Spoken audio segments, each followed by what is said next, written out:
Familjet shqiptare shpenzojnë më shumë se europianët për të blerë ushqime, Instati zë rreth 44% të totalit të ardhurave. Mbi 1000 raste me HIV/AIDS janë zbuluar në total që prej vitit 1993 në Shqipëri, mjekët ngren alarmin, 92 raste të reja vetëm në 2017. Policia shoqëron disa banor të Unazës së Re, deputeti i Partisë Demokratike në furgonin e policisë shoqëron një të mitur të ndaluar në protestë. Të rinjt shqiptar largohen drejt Italisë fshehur në kamion, ata detyrohen të paguajnë nga 1500 deri në 2500 euro brenda një jave 9 persona të ndaluar. Ndahet nga jeta ish-presidenti SBA-s George W. Bush, ish-kreu i Shtëpisë së Bardhë dha kontribut në pavarësinë e Kosovës, mbushëllime edhe nga Shqipëria.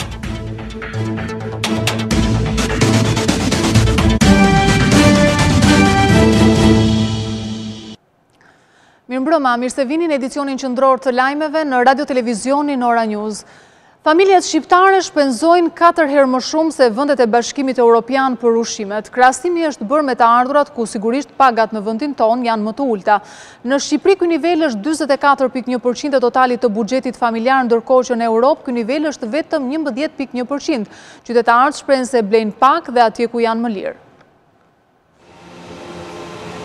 Një familje në Shqipëri shpenzon në rreth 44.1% të totalit të ardhurave vetëm për të blerë ushqime. Ky nivel është disa herë më i lartë se në Europë ku mesatarja është vetëm 11.1%. Qytetarët shprehen se jetesa në Shqipëri është shumë e vështirë për të përballuar për shkak të ardhurave të ulta. Ata që e vuajnë më shumë këtë situatë janë pensionistët të cilët kanë të ardhura modeste. Unë kur them që s'më dalin. Këtor, i kryesej, me kryesime, këtor. Legji mangut. 150.000 lekë që do bësh? A të blesh ilaç, apo tash? Pak do blesh dele sapi, që të bësh? Marim bukën, bere qavës, bukën e marim për ditë. Kemi lekë për bukë, për të tjera. Që të marrë që një fruta në gjaj, të shkoj mëndër se plakë tash. Ska, që të bësh? Një pensionist me 150.000 lekë në muajt. Është shumë e vështirë, jo për dalë për ushqime, shumë e vështirë të me kaluar. Të dhënat e Instant tregojnë se mesatarisht një familje me rreth 4 persona shpenzon 73.400 lekë në muaj. Në Bashkimin Evropian, vendet me peshën më të lartë të shpenzimeve për ushqime janë Rumania me 26.4%, e ndjekur nga Letonia me 20% e totalit të ardhurave dhe Estonia me 18.7%. Ndërkohë, qytetarët që shpenzojnë më pak nga të ardhurat e tyre në Europë për të blerë ushqime janë Gjermanët me 9.4%, Austriakët 8.8% dhe Luksemburgu 7.8%. Ndërkaq që Organizata Ndërkombëtare e Punës veçon se që prej vitit 2008 që njihej si periudha e krizës ekonomike, pagat në Shqipëri nuk janë rritur me të njëjtin nivel si çmimet e produkteve. Inspektoriati tatimor ka vendosur rreth 52 milion lekë gjoba pas kontrolleve të ushtruara në 3.000 subjekte. Pjesa më e madhe e tyre nuk lëshonin kupon tatimor, ndërsa janë vërejtur shkelje edhe me mosdeklarimin e punonjësve. Rreth 3.000 biznese janë nënshtruar kontrollit tatimor pas raportimeve për ulje të ndjeshme të xhiros. Prej tyre gjysma kanë rezultuar me shkelje. Verifikimet janë kryer në rrethet më kryesore të vendit, ndërsa aksioni ka nisur prej datës 1 deri më 26 nëntor. Nga shkeljet e konstatuara, inspektorët kanë vendosur gjoba, të cilat shkojnë në shifrën e rreth 52 milion lekëve. Sipas të dhënave të drejtorisë së tatimeve, 19 subjekte u është bllokuar aktiviteti për një muaj dhe 3 të tjerë kanë qenë pakasa fiskale, shkelje që është konstatuar për të dytën herë. 73 subjekte të tjerë nuk kanë qenë të regjistruar, ndërsa 508 biznese nuk lëshonin kuponin tatimor. Në 397 raste të tjera, tatim paguesit kanë pasur mallra pa faturë, ndërsa në 151 raste kanë pasur probleme me kasën fiskale. Shkeljet janë zbuluar edhe në 193 subjekte që nuk deklarojnë punonjësit. Në deklaratën e dhënë për media theksohet se kontrollet do të vazhdojnë. Kalimi ilegal i kufirit vion të mbetet një nga mënyrat që të rinjt shqiptar ndjekin për të mbërritur në vendet e Bashkimit Evropian. Përgjatë një jave në portin e Durrësit janë arrestuar 9 persona. Në pranga kanë rënë edhe drejtuesit e mjeteve, cilët kanë marrë shuma deri në 2.500 euro për transportin e tyre. Edhe pas liberalizimit të vizave, të rinjt shqiptar përpiqen të largohen nga vendet e tyre me të gjitha mënyrat. Ata përdorin mënyra të ndryshme, madje edhe duke rrezikuar jetën vetëm që të largohen nga vendi i tyre. Për të arritur vendet e Bashkimit Evropian, shtetasit shqiptar vijojnë të ndjekin rrugët klandestine, që shpesh përbëjnë kërcënim për jetën e tyre. Të fshehur poshtë kamionit, midis gomave, në kabinën e shoferit ose edhe brenda mjeteve të transportit, ata tentojnë të largohen nga porti Durrësit drejt Italisë, duke paguar shoferët e kamionëve nga 1.500 deri në 2.500 euro.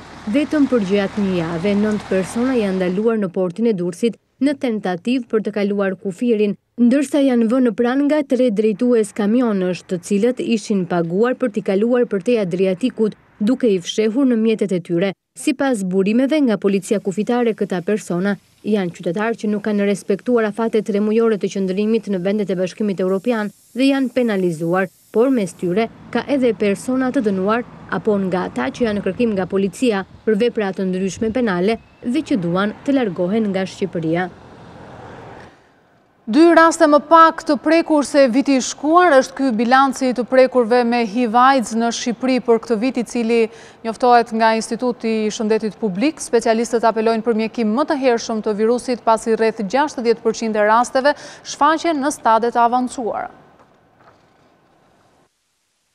Në Shqipëri, numri zyrtar i personave të infektuar me virusin HIV gjatë këtij viti është 92. Instituti i Shëndetit Publik raporton për 2 raste më pak se në 2017, ku numri i të infektuarve ishte 94, deri më tani që prej vitit 1993 janë rreth 1195 raste në total, nga të cilat 71% të prekurve janë meshkuj dhe 29% femra. Sa i takon grup moshës, përsëri numri më i madh i rasteve takon grup moshës seksualisht aktive midis 24-44 vjeç, ku është mbi 50% e rasteve të infektuar me HIV/AIDS. Specialistët e ISHP-s tregojnë se cilat janë shkaqet e infektimit me virusin HIV. Në Shqipëri, 95% e rasteve të infektuara, të diagnostikuara në Shqipëri janë infektuar nëpërmjet marrëdhënieve seksuale të pambrojtura. Por virusi HIV/AIDS transmetohet edhe nga nënat e fëmija. Sa i takon numrit total të rasteve, transmetimin nga nënat e fëmija, deri më sot kemi pasur 35 raste, dhe vetëm 2 raste i kemi pasur në vitin 2018.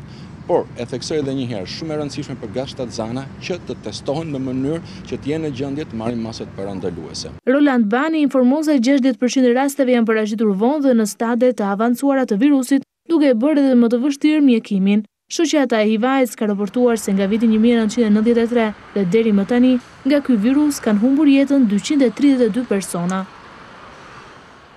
Policia ka arrestuar disa banor të Unazës së Re, mes tyre dhe një i mitur, ndërkohë gjykata e Tiranës ka vlerësuar si të palishëm arrestimin e Kujtimyllit, ndërsa ka lënë arrest shtëpiero me Ollullën. Të dy janë banor të zonës Astirit, të cilët kundërshtojnë prishjen e banesave, ndërsa të njëjtën në mbrëmje u arrestuan pas përplasjes me policin, pasi gjatë protestës rrëzuan bordurat e vendosura nga ARSH-ja. Protesta e banorëve të Unazës ka degraduar sërish me përplasje dhe shoqërime në polici. Të mbledhur në ditën e 28, banorët e Unazës së Re vijuan bllokimin e rrugës duke mos lejuar kalimin e automjeteve. Pasi banorët nisën të shpërndahen, policia bëri shoqërimin e disave prej tyre, mes cilëve ishte edhe një i mitur.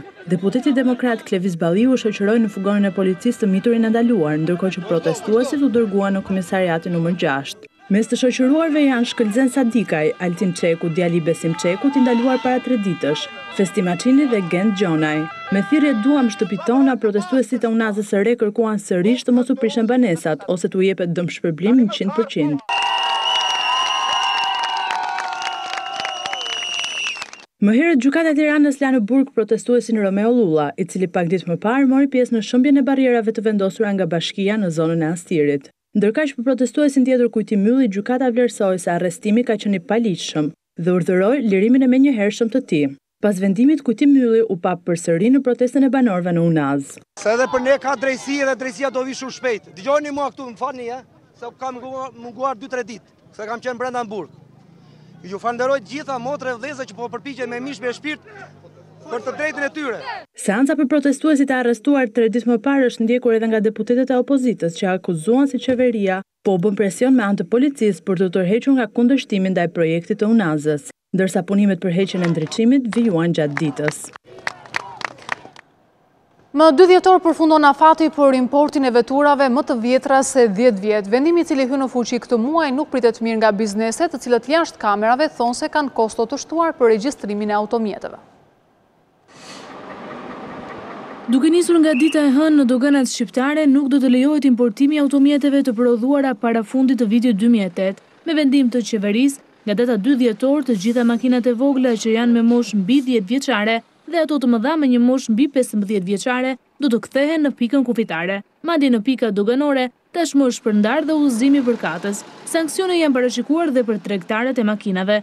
Sipas ligjit, brenda 1 marsit të vitit të ardhshëm, duhet të regjistrojnë të gjitha automjetet e vjetra që kanë gjendje, ndërsa pas këtij afati do të refuzohet çdo veprim në shtetin shqiptar. Por për bizneset që aktualisht kanë sjellë në Shqipëri mjete deri në vit prodhimi 2008, ky vendim sjell një kosto të shtuar. Jashtë kamerave ata tregojnë se kanë importuar më tepër se 10 automjete dhe regjistrimi i tyre në dogan apo shitja më tej brenda vendit bëhet akoma më e vështirë. Kjo pasi shtohen kostot që përfshin taksat, por edhe sigurimet. Për ta, problematikat e ndotjes së ajrit nuk lindin nga makinat e vjetra, por nga cilësia e naftës dhe e vajit që është aktualisht në treg. Por përpos këtij reagimi të bizneseve, tashmë aplikimi ka nisur, por nga 1 janari shifrat do të ndryshojnë. Makinat e vogla duhet të jenë në vit prodhimi jo më larg se 2009 dhe ato të mëdha për transport njerëzish e mallrash jo më të vjetra se viti 2004.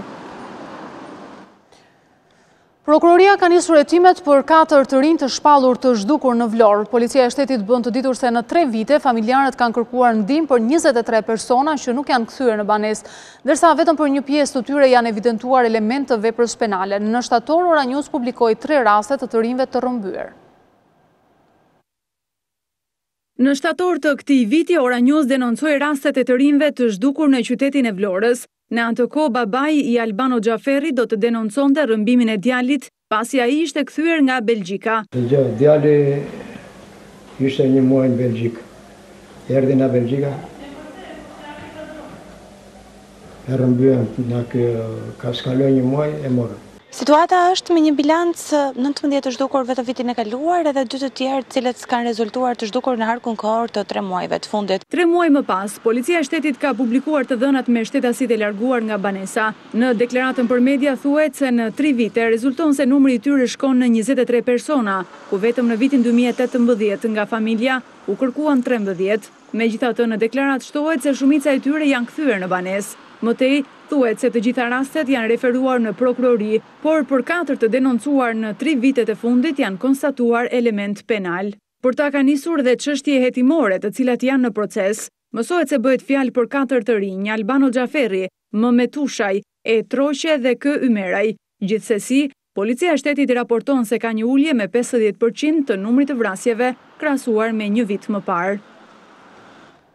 Një gomone me 1.5 ton drogë është blokuar nga policia italiane të shtunën. Gjatë aksionit ranë pranga 2 skafistët italian, ndërsa media, duke cituar policin, shprehen se lënda narkotike është nisur nga Shqipëria. Në një aksion tjetër në portin e Barit, një shtetas shqiptar, punonjësi i tragedit të linjës u arrestua me 0.5 kg drogë të fshehur në trup në përpjekje për ta trafikuar atë drejt Italisë. Policia italiane sekuestroi një sasi prej 1.5 ton lëndë narkotike. Droga u blokua në një gomone në zonën e Brindesit pasi mjeti lundrues kishte zbarkuar në plazhin e Torre Cane, ku 2 skafistët kanë nisur të shkarkonin thasët në tokë. Mediat lokale italiane dyshojnë se gomonja ishte nisur nga Shqipëria, ndërsa autoritetet italiane ende nuk kanë dalë me një komunikim zyrtar lidhur me këtë fakt. Policia italiane ka monitoruar lëvizjen e gomones përmes Adriatikut derisa kanë vërritur në brigjet e Brindezit. Pasi kanë pikasur ndjekjen, 2 skafistët kanë tentuar të ndezin gomonen e të largohen përmes detit, por janë përplasur me shkëmbind në breg. Në këtë moment, policia ka vënë në pranga 2 skafistët që mësohen se janë shtetas italian, 20 vjeçar nga Brindisi të papunë, me inicialet ZA dhe ZC.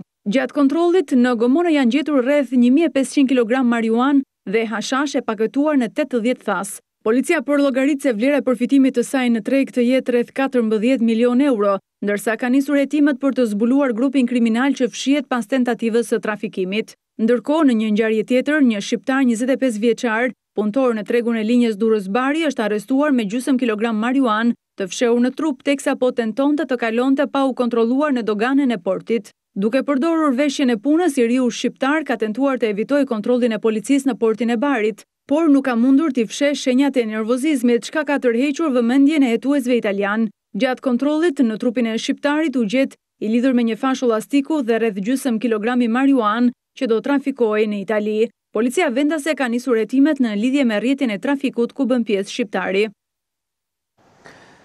4 shqiptar janë arrestuar pas disa operacioneve që ka kryer policia greke për goditjen e trafikut të drogës nga Shqipëria. Në kufirin greko-shqiptar, në një zonë pyjore në Kostur, u kap një shqiptar 25 vjeç duke transportuar në këmbë 4 pako që përmbanin 26 kilogram marijuan.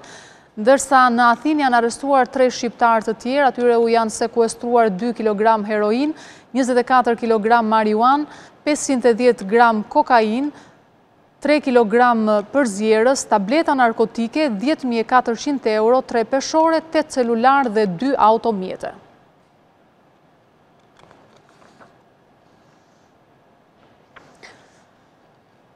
Deputetët e Partisë Populiste të Djath AFD i kanë kërkuar informacion qeverisë gjermane në lidhje me pretendimet për bashkimin e Shqipërisë me Kosovën. Në përgjigjen e dhënë, Ministria e Jashtme në Berlin thekson se në Shqipëri nuk ka parti që kanë në platformë bashkimin kombëtar, ndërsa në Kosovë një synim i tillë ushqet nga vetëvendosja.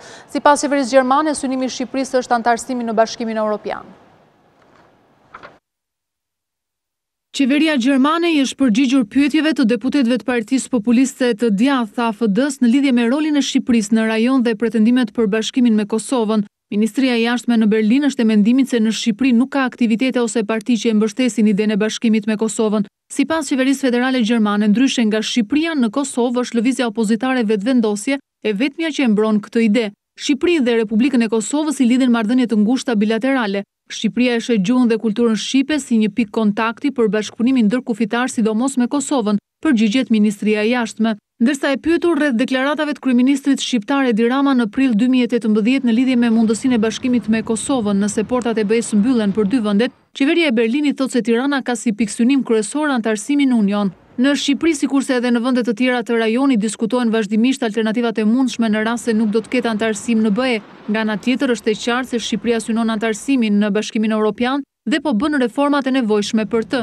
Deputetët e AFD-s kanë ngritur edhe çështjen e kriminalitetit të shqiptarëve në Gjermani, por sipas të dhënave zyrtare të qeverisë, numri i shtetasve shqiptar në hetim për krim të organizuar në vitin 2017 ka qenë 214. Kurse ai i shtetasve nga Kosova 195 nga numri total prej 8.317 personash në hetim nga të gjitha kombësit. Zgjedhjet në degët e Partisë Demokratike Shkodër dhe në Lezhë kanë përfunduar me rezultat të ngushtë votash. Ramiz Çobaj ka humbur me vetëm 2 vota, ndërsa në Vlorë Genc Dero Memaj është konfirmuar me diferencë konsiderueshme ndaj kundërshtarit. Zgjedhjet në Partinë Demokratike të Shkodrës kanë rezultuar me surpriza. Kryetari në detyrë, Ramiz Çobaj, ka mundur të marrë 241 vota përballë kandidatit Xhevdet Amulli, i cili u mbështet nga 243 antar. Në përfundim, komisioni evidentoi 8 vota të parregullta. Për të deleguarin Flamur Noka, procesi ishte tërësisht demokratik. Partia Demokratike po jep leksion se si zhvillohet një proces, si votohet dhe si numërohet live me transparencë absolute. Tani sfida e radhës që na pret është ajo e zgjedhjeve lokale dhe e zgjedhjeve politike. Kryetari i ri Amulli falenderoi mbështetësit dhe vuri theksin se lufta nuk është brenda vetes, por me rivalët politik, dhe tashmë nisin sfidat e forta. Nuk e kena luftën me vetit, na luftën e kena me krajin tjetër, e kena me Partinë Socialiste. Në Vlorë Genc dhe Romena i fitoi me 12 vota diferencë ndaj konkurentin Gjergj Nika. Në Lezhë Zev Gjoka është zgjedhur kryetari i Partisë Demokratike. Unë vizoj si fitore radhëparë të gjithë demokratëve të Lezhës. Në datën 15 dhjetor, PD ka parashikuar zhvillimin e kuvendit kombëtar, nga ku do të zgjidhen dhe struktura drejtuese.